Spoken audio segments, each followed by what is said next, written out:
How are we doing, guys? Leeds TV, Monday Night Football, but it's a different Monday Night Football this week. Unfortunately, Joe hasn't been available to film today. He's had a really busy day today with work, etc, etc. He's just not had time to film today. And being the legend that he is, he said the show must go on. So I've took over just for this week. So don't panic. Joe, the main man, will be back next week. The legend that he is has just allowed me to just do this one this week. You know, I absolutely love looking at the comments. You know, I've not really done any videos where I've specifically reacted to the comments, but I do look every single day, if I'm being honest. You know, it's I'm just interested to know what you guys think. You know, fantastic result of the weekend.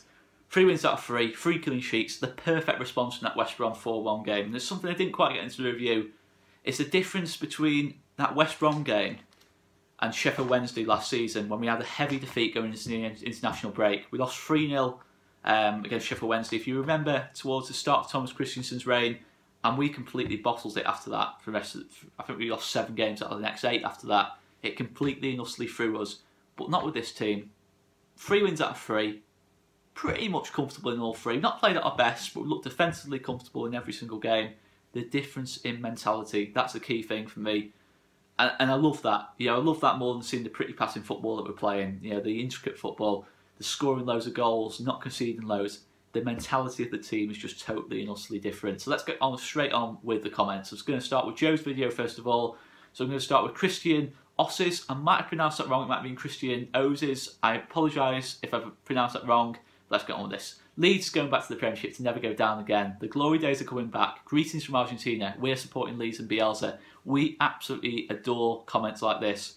You know, something we've had since Bielsa comes to the club is plenty of comments from Argentina, from Chile, from Bilbao, from Marseille. You know this. Joe's mentioned it in pretty much every single video. We love these comments. You know, it's just so heartwarming to see the interest in the football club, the interest in Marcelo Bielsa, the influence he has on football fans, playing the style of football he plays, the personality he has. You know, he is just a legend in every single sense of the word. But in terms of the main sort of comment from that for me is where he says, back to the Premiership to never go down again. And I have to agree with Christian on this. I think that staying in the Premier League is a lot easier now than what it was a couple of years ago. You only have to look at now, this season, Cardiff, Huddersfield, probably a couple of other teams can't quite think of, Brighton last season. All teams who I didn't really fancy to stay up. Huddersfield, Brighton stayed up pretty comfortably last season, and Cardiff, from absolutely nowhere, making an absolutely dreadful start to the season, all of a sudden have started to pull clear of the relegation zone. You know, I don't think the quality at that end of the Premier League is any different to the quality at the top end of the Championship. I certainly think the vast majority of teams at the top end of the Championship will beat the teams at the bottom end of the Premier League. I don't think there's a big gap there now. What caused that, I don't know, parachute payments, but I do think this Marcelo Bielsa team would be better in the Premier League than it would in the Championship. I think the style of play is more suitable to the Premier League than the Championship. There's less games, there's less Saturday, Tuesday, Tuesday, Saturdays. You know, it's more Saturday, Saturday, 1 game a week, and it suits us better. You know, it allows us to recover a bit more. And just, yeah, I think that's the main thing really for me. Fitness-wise, I think we would massively benefit. But we've got to get there first. You know, I don't want to get too carried away on that. We've got to get there first. You know, that's my personal opinion on that. But I love that comment, Christian. Thanks very much. Second comment, Lee Stevenson. I love your enthusiasm. I'm on holiday in Vietnam at the moment, but I managed to tune in for the game. And when we scored, I went absolutely crazy. What a win from a very happy girl here in Vietnam. Great post, Chuck. I mean, you know what you get every single video with Joe Wainman. It's going to be 10 out of 10 for enthusiasm. I hope you're enjoying the holiday in Vietnam. But yeah, when that goal went in, I don't think I've celebrated the goal as much as that since Beckford at Old Trafford or Beckford versus Bristol Rovers. It was just the moment, you know, the whole, I was sort of thinking with 15 minutes to go, we can nick this. You know, if we nick this, the whole sort of perception of the season sort of changes. You know, it's gone from, you know, it might seem dramatic saying that, but I just felt the whole mentality seemed different. You know, you saw look in the players' eyes when they scored. You know, Calvin Phillips, Jack Clark, Pablo Hernandez. There's a certain level of arrogance to it, but there's a certain level of, you know, we know we're going to find a way to win football matches. You know, I just love that about us. You know, the mentality difference and the way the team is a team. Everyone celebrates together. There's no individuals in this aspect at the minute. But that's my thoughts on that anyway. So next comments, CJ Wood. This is quite a long one. What a result. A great battling performance which shows we're not just a pretty passing team. Clark has to start. He did more in his first 10 minutes than LUFC did in 45. Definitely agree with that. Halm did great in such a pressure match when he came on. Phillips and Forshaw were great defensively and did all the dirty jobs. Pontus was like a magnet towards the end. Ref was a shocker and they should have been down to at least 10 at half time. I agree, Roof works his backside off in every game. Great win, great performance, MOT. I'm just going to say for CJ Wood, I agree with absolutely every aspect of that comment. You know, I felt Clark, in those 10 minutes, that was exactly what I felt. You know, I think the commentator said the same. Clark, he got a shot off within about 2 minutes of coming on. He had a run at his fullback. He got a cross into the box, and that was all within the first 10 minutes of coming in coming onto the pitch. I thought it was a great impact from Jack Clark, and you know his calmness for the goal. You know, that was just unbelievable. You know, he's 18, recently turned 18, and to have that composure in such a pressure situation. Because if he'd have messed that up, it wouldn't have been an easy couple of days for him. But he just had that composure. I really like Jack Clark. I'm an absolutely massive fan of his already. Going on to Apo Halm. I thought, yeah, I don't think he was brilliant, Apo Halm, but considering the situation he came on in, and the fact he really, from the first minute of coming onto the pitch, he was trying to get strong on Billy Sharp, tight on Billy Sharp, and not letting Billy Sharp get any space in the box. And I thought he did that aspect of the game really, really well. A couple of slice clearances, a little bit of nervousness, but you got to say, second game in a Leeds United shirt, playing in a game with that magnitude, he did well. Absolutely no doubt about that as well. KP and Forshaw, I agree, did the dirty jobs really well. Forshaw frustrated me a little bit in the first half. He was much, much better in the second half. I felt in the first half his positioning sometimes was a little bit off, but mostly he was doing the dirty work really well, and he really took the spirit of the Yorkshire derby. He really got it. What it meant to us. Referee had a shocker. Absolutely agree with that. Didn't really mention it much in the review. Should have been at least 1 or 2 sendings off, and possibly even a penalty appeal as well. That David McGoldrick one was a disgusting challenge, if we're being honest. And as for Roofy, yeah, he never ever stops running. He's not had the best couple of games, last 2 games in particular, but the work rate has played a massive part in winning that game. Defensively as well, 2 crucial defensive contributions at the end of the game. 1 block, 1 really good clearing header at the front post, sorry, that was a really good in-swinging corner and could have caused a bit of problems. But yeah, I have to agree with absolutely every single aspect of that comment, CJ. So, next comments. Antina Talist. Agree, Forshaw played good. Not the right game for size. And BPF has an aura of confidence around him. Not sure why. Maybe he's got real potential and he's a really good shot stopper. I have to agree. Certainly with the size comment. I thought, actually, at the start of the game, Saiz had to start the game, but we sort of went about it a different way. We went more of a 3-4-3, and we were able to get Click and Forshaw into that game in the second half. The improvement of both of them played the main part in us winning that game for me. The whole momentum of that midfield shifted. Ollie Norwood for them was getting so much of that ball in the first half that we had to stop that, and we were able to get a little bit more discipline from Forshaw. Click was dropping back whenever he had to, and there was a much better balance in that midfield in that second half. I don't think we would have got that with Saiz, and I think that's perfectly a really, really fair comment that maybe we wouldn't have got that result with Saiz on the pitch. Maybe we would have conceded before we scored. BPF, I think in terms of shot stopping, I cannot really have that much fault with BPF at all. I think his shot stopping is really good. There is aspects of it to improve. I think shots close to his body, he can improve that aspect of his game. He's made a couple of errors from that sort of point of view. But it's coming for crosses where I'm getting a little bit concerned. Sometimes he is inviting pressure, either not getting a strong enough hands to the ball when he's trying to punch, not making a decision quickly enough where he's going to punch or catch. That aspect of his game needs to improve. But that aspect of his game is normal for a young keeper. To be weak at that, I think a lot of young keepers will be better shot stoppers than they are dealing with crosses. It's not something that's unusual. It's something I think he can learn. Definitely something he can learn. From experience, you'll get more used to it. You'll know when he can go, when you can't go, when it's better to stay on the line, when it's better not to stay on the line, when to get involved in the striker in front of him and not to get involved in the striker in front of him. That aspect of his game will definitely improve with age. I am going to sort of say it does worry me a little bit, you know, relying that Bailey Peacock-Farrell at the minute until January is our only real option in net at the minute. He had an excellent game against Reading, but it's just finding that consistency. You know, is he ready to be a promotion-winning goalkeeper? I don't know, but you know, we've got to give him a chance. For the age he's at, how early he is in his career, he's doing really well. In such a precious situation, I've got to say he's doing well. But maybe we still need to have a little look in January, assess BPS form and see where we are in January on that sort of situation. Last comment as well is off Blaze. Went nuts when we got that goal. Premier League, here we come. Again, I'm loving these Premier League comments. You know, there's genuine belief now that we can get promoted. And I'm not going to say I'm starting to believe. I'm still a little bit reluctant. I still want to see next month or so how we cope with throughout the injuries. But I said it's the most complete squad we've had for 16 years. It definitely is. You know, it definitely is. You know, in terms of balance between the defence and the midfield and attack, we've got that balance. And when you win games like that, and you pick up, you maintain your home form as well, it's inevitable you go into the Premier League. We've just got to maintain that. You know, we've got to maintain where we're at the minute, and we've got a real chance of promotion for me. So, next one after that is off Depcon22. Depcon is one of our comments on pretty much every single video. We absolutely love Depcon.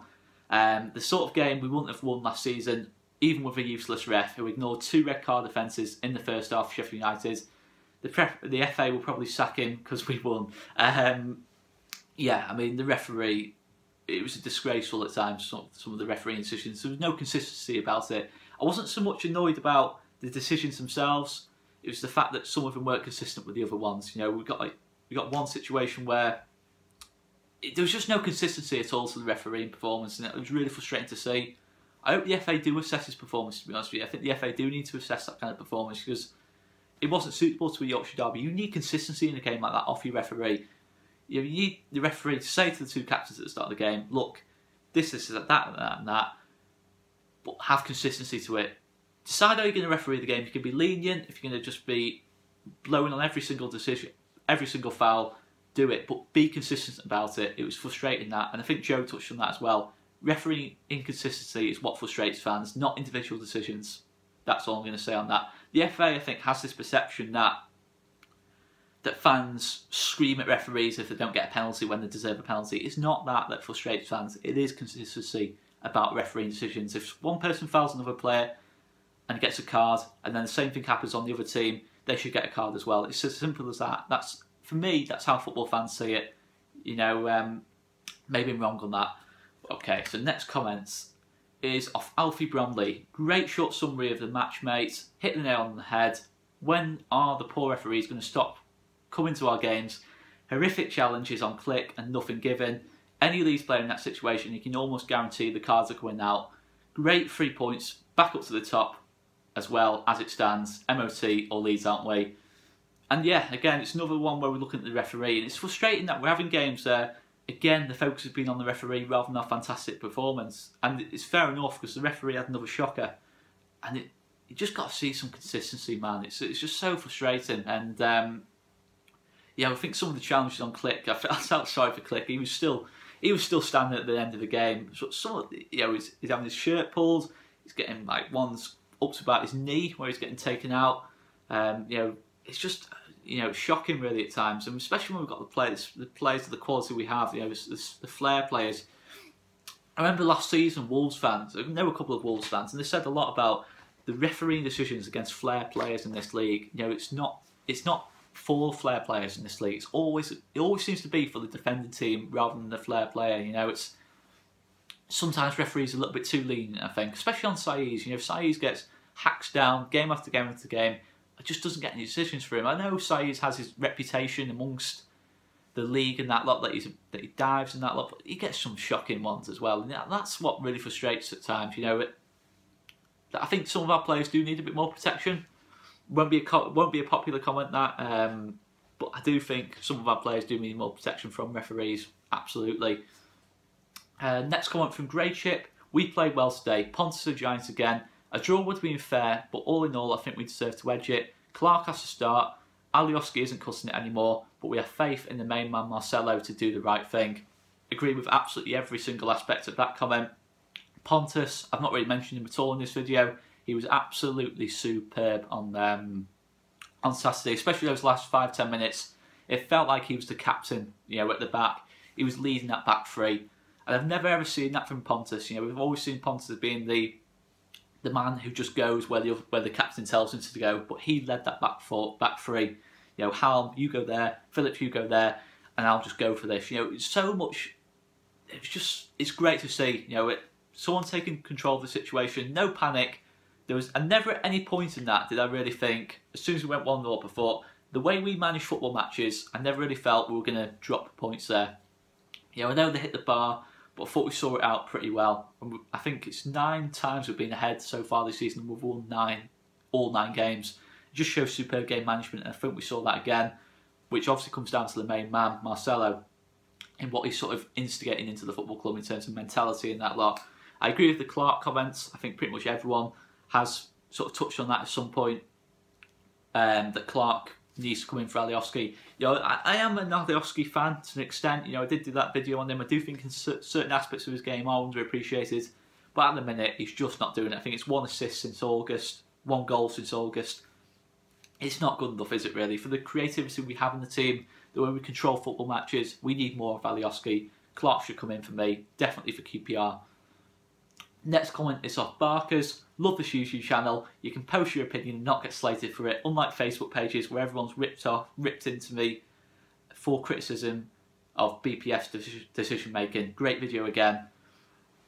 I've had some experience in the past of comments on social media, on Facebook and Twitter, where I've maybe criticised a player or praised a player and got a little bit of stick for it. I wouldn't say anything too untoward, but I have seen untoward comments and that lot, and I'd like to think that that's something we have avoided on our channel. You know, we welcome absolutely any opinion, absolutely any of that, unless you don't say Pablo Hernandez is a great player, in which case you're not welcome on the channel. Only joking. But yeah, I think that's what we're trying to build anyway. You know, if you guys think we're doing that, make sure you comment down below. But that's what we're trying to build, a community spirit on the channel. Thanks very much for that comment. So, next one is off 8-Ball Alley. Can't remember hearing Alioski's name until he went off. All of the young lads that have come in to shore things up when we've had injury problems have all done us proud. The more they play, the faster they'll improve for the experience too. You only have to look how Super Calvin has improved for regular first team football. Again, absolutely have to agree with absolutely every aspect of that comment. The young lads have done well. Even if they've been sometimes inconsistent, considering the situation they're coming into, they've done well. You know, they've been solid when they've had to be, and yeah, I think they are going to get better and better and better. We've seen that with Calvin Phillips.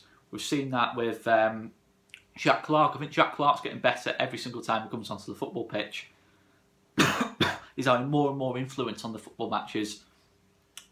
And then, but yeah, I'm just going to touch on Calvin. He's just incredible, Calvin, isn't he? You know, he's coming to into the centre back role. And no one's better than Eyelid. He just looks he looks like he's played there for about 20 years, Calvin. You know, he's showing so much experience, so solid, hardly makes a mistake. Positioning's good, and I think he just has adapted so well to that. I think that's what Marcelo Bielsa likes most about it. For me, I think if you honestly ask Marcelo Bielsa who his favourite player was, it'd be Calvin Phillips for me. You know, I think Phil Hay touched on it when Marcelo Bielsa first got the job.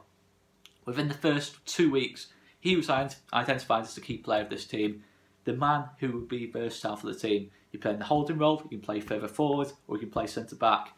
That's what Bielsa likes. Yeah, we've seen it with loads of other players he's managed in the past. Arturo Vidal.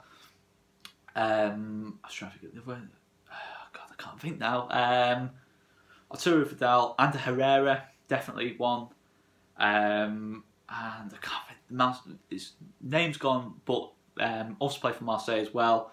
And Javier Zanetti as well at Argentina. He loves versatile footballers, and all those were pretty much, I won't say no marks, but they were nowhere near sort of the standard they were now compared to where they were when they were working with Marcelo Bielsa.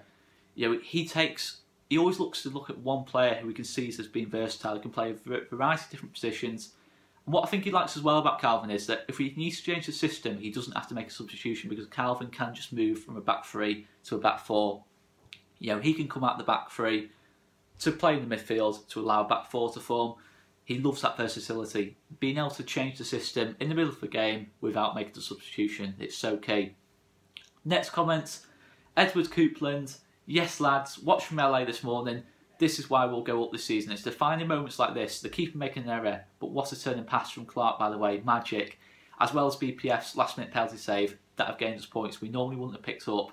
That's the difference between winning and losing titles. Getting those breaks so often seem to elude us over the years, but I thought we played very well today. KP was excellent once again, Janssen a rock, and we looked solid. Fair play to Sheffield United, they're an excellent size, and not many teams will take 3 points at Bramall Lane this season, let alone 1. Love the channel, boys, great stuff, MOT. Have to agree with that. You know, it's moments like that we wouldn't have seen last season or the previous seasons, probably any season in the last 16 years. It just feels different this season. You know, I've spoken about the penalty save, the goalkeeping error, and you even have to say at the start of the season, you know, we had one against Middlesbrough where BPF made one of the best saves I've ever seen off Luke Ayling, which was probably destined to be an own goal. BPF makes a save at an important point in the game, and it gets us an important point in that game. You have to look at the other one at Millwall. Jack Harrison hits one from about 20 yards out, it goes in, last minute equaliser. Sheffield Wednesday, Mattis Click bails us out in that situation. The Brentford one as well, we go down to 10 men, last set piece of the game, Pontus scores. It's just moments like that. I just didn't think we had that. And then Wigan as well, when Pablo put the ball across into the box, mix up between the defender and the goalkeeper. We're getting that little bit of luck, but I think that's from the intensity we play at. We put teams under so much pressure that they make mistakes now. It just feels so different. You know, sometimes you do need luck to get promoted, but I feel we have that this season. Not with referees. You know, we definitely have it with referees, but it just feels different this season. That's the only thing I can sort of say on that.